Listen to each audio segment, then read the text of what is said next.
sejam bem-vindos a esse vídeo.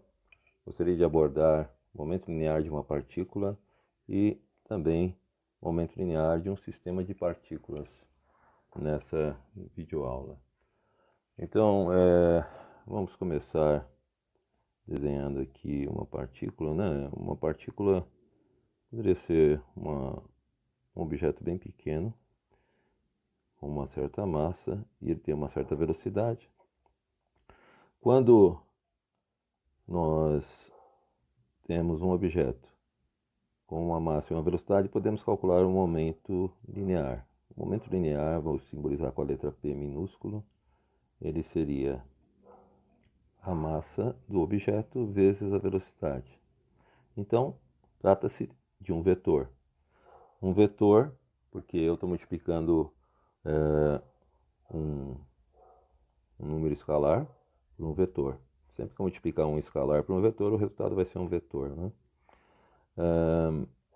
Então, esse vetor P, que é o vetor momento linear, ele tem a mesma direção e sentido do vetor velocidade. Eu vou desenhar então aqui com uma cor diferente, vamos colocar uma espécie de vermelho aqui. Então, o momento linear ele tem a mesma direção e sentido da velocidade. Acontece que sempre que uma força agir na partícula, ela tenderá a fazer variar o momento linear, ou seja, uma força atuando durante um certo tempo causará uma mudança no momento linear dessa partícula. Então, por exemplo, vamos dizer que num certo momento eu tenho aqui uma partícula com um momento linear nessa direção. Vamos dizer que aqui é o momento linear inicial e depois, num outro instante, eu tenho um momento linear aqui, da mesma partícula, só que num instante diferente. Se eu comparar o vetor momento linear no fim com o vetor momento linear no início, eu vejo que houve uma mudança, né? Garantindo que isso aqui tem a mesma direção e sentido disso e tamanho, e que também esse aqui tem a mesma direção e sentido e tamanho que esse, eu tenho uma mudança no vetor momento linear. Essa mudança ocorreu nessa direção e nesse sentido. Bom, se ele mudou de movimento, foi por ação de alguma força. Então, isso aqui, vamos dizer, seria a força resultante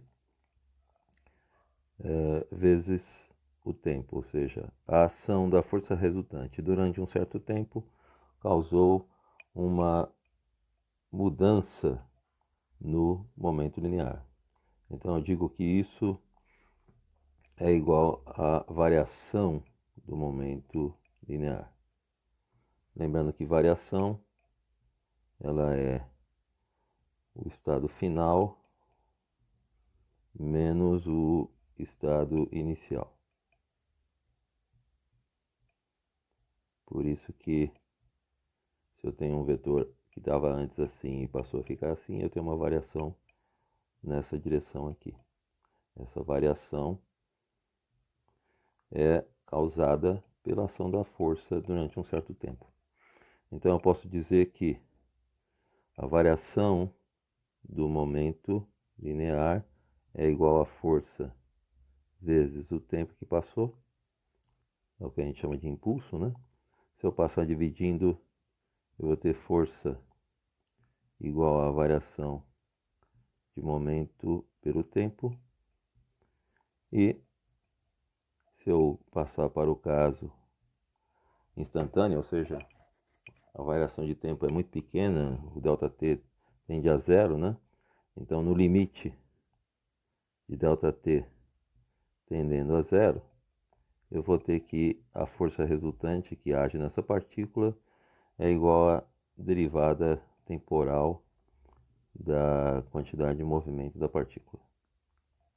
Então, essa também é conhecida como a segunda lei de Newton, força resultante, ou resultante das forças que agem numa partícula, é igual a variação da quantidade de movimento, outro nome para momento linear, quantidade de movimento ou momento linear.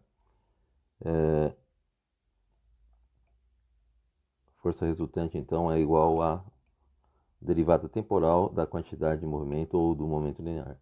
Agora, se eu usar uma notação muito comum aqui, em que eu tenho força resultante igual a variação da quantidade de movimento ou do momento linear em relação ao tempo, nós geralmente escrevemos P com um ponto em cima. Então, esse ponto que fica em cima significa variação temporal ou derivada temporal. Tá? Então, eu tenho a variação da quantidade de movimento em relação ao tempo, ou a derivada temporal da quantidade de movimento de uma partícula é igual à força resultante que age nessa partícula. Tá? Pensando agora num sistema de partículas, ou seja, várias partículas, não só uma agora, né, mas um sistema de partículas, eu poderia definir a quantidade de movimento do sistema. Então, a quantidade de movimento do sistema de partículas seria a soma de todas as quantidades de movimento de cada uma das partículas. Tá? Cada uma das partículas vai ter uma massa e uma velocidade. Eu vou somar todos esses vetores, massa e velocidade. Isso é a mesma coisa que calcular o momento linear do centro de massa. Então, tudo isso aqui é igual a o P do centro de massa. O que é o P do centro de massa, né? O P do centro de massa é o seguinte: eu tenho uma partícula aqui, outra partícula aqui, outra, então, várias partículas. Se eu fizer uma média ponderada da posição de cada partícula, né, eu vou ter a posição a média ponderada levando em consideração as massas, né? Vamos dizer que aqui tem uma massa, aqui tem uma outra massa, etc. Massas diferentes aqui. Se eu fizer uma média ponderada da posição de cada partícula e fizer os pesos às massas, eu vou ter a posição do centro de gravidade ou do centro de massa, melhor dizendo. Esse centro de massa eu vou indicar com a letra G. É como se toda a massa tivesse concentrada naquele ponto. E eu posso calcular a soma de todos os momentos lineares. Isso vai dar a mesma coisa que o momento linear do centro de massa. Então, esse é um resultado muito interessante. É uma espécie de resumo, né, de tudo que está aí envolvido, né? Todas as partículas, elas, vamos dizer assim, elas podem se resumir à posição do centro de massa, aí em termos lineares, né? E essa posição do centro de massa, ele vai ter uma massa total, a massa total seria a soma de todas as massas, e vai ter uma velocidade, que é a velocidade do centro de massa.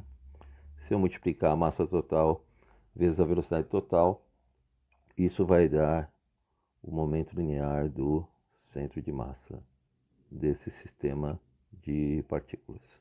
Tá? Então eu posso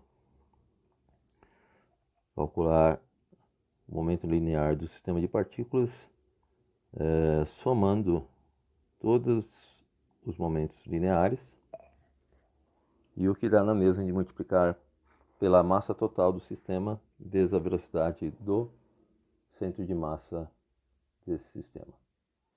Agora, se eu fizer a derivada temporal do momento linear do sistema, eu vou chegar em uma coisa parecida com que eu cheguei, né, ao qual eu cheguei no caso de uma partícula, né? Então isso aqui era para uma partícula, esse de cima, né? Apenas uma. E no caso de um sistema de partículas, de várias partículas, né, eu vou ter o seguinte: a derivada temporal do momento linear do sistema de partículas, isso vai ser igual à soma de todas as forças externas que atuam no sistema, que é uma espécie de resultante também, né? Mas a gente tem aqui a soma de todas as forças externas que agem no sistema, ela é igual à variação temporal da quantidade de movimento do sistema. Isso é um resultado que é bem forte, né? A gente pode utilizar esse resultado em vários tipos de problemas, e eu gostaria de resolver nesse sentido um exercício que envolvesse, né, um sistema de partículas. No caso seria um sistema bem simples, um sistema envolvendo duas partículas, mas para a gente poder utilizar esses resultados. Então, para um sistema de partículas, eu tenho um resultado bem parecido com o resultado para uma partícula apenas, né? Então, a derivada temporal do momento linear de um sistema vai ser a soma de todos. A derivada seria a derivada temporal da soma de todos os momentos lineares. Isso vai dar exatamente igual à soma de todas as forças externas desse sistema, que agem nesse sistema. Eu vou parar por aqui essa primeira parte do vídeo, e aí na segunda parte eu vou resolver um exercício envolvendo esses conceitos. Então, não perca a próxima parte. Até lá, se Deus quiser.